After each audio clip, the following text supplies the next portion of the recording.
There are those who say it is more environmentally friendly to leave your car idling in a parking lot than it is to eat a cheeseburger made of beef. I am here to tell you the truth about this, not just because it's attacking my industry, but because I love cheeseburgers. Hello, Madam Chairperson, honorable judges, fellow 4-H'ers, parents, and guests. Cattle have been used in agriculture since as early as 8,500 BCE, but now there is growing concern that cattle are a main cause for global warming.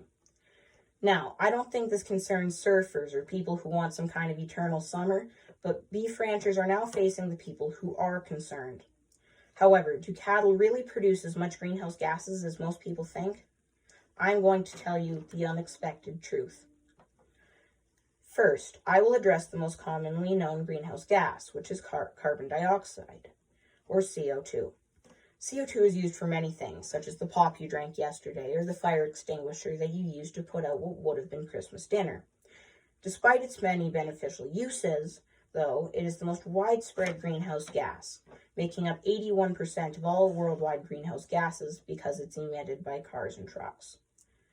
Cattle do not produce CO2, but tractors, which are an integral part of any beef cattle operation, do.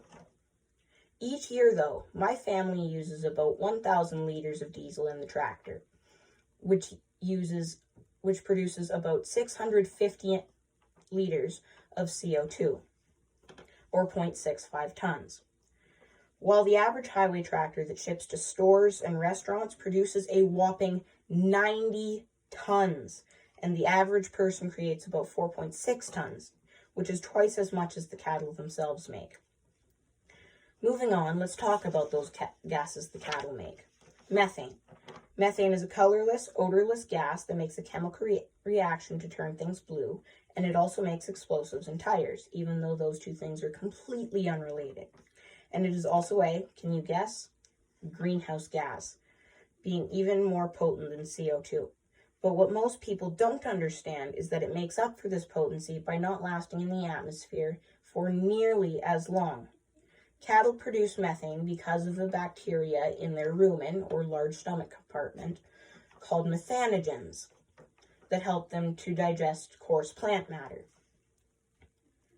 However, 11% of all methane comes from landfills and wastewater treatment plants. Landfills create methane because of garbage decomposing without oxygen. As for wastewater treatment plants, I think this is really interesting because I'm sure we can all think of something that we put in there that is very comparable to cattle waste. Not just that, but methane makes up just 9.5% of all greenhouse gases.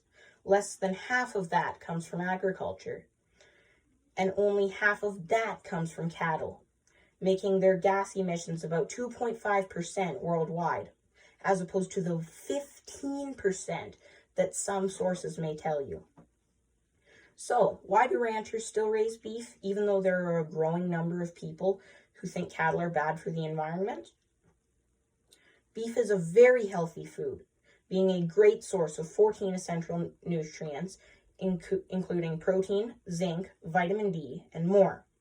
Beside this, it tastes phenomenal when prepared right. Because of this, you can find beef in almost any grocery store or restaurant. Thus, farmers have no problem finding consumers.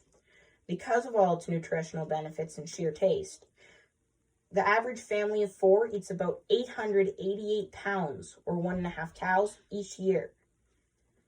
So, going back to what I said about cattle producing half as much greenhouse gases yearly as the average person does with their car, if it takes 3 years to produce the 2 cows that provide that beef, the 2 adults in that family that are driving produce the same in 1.5 years.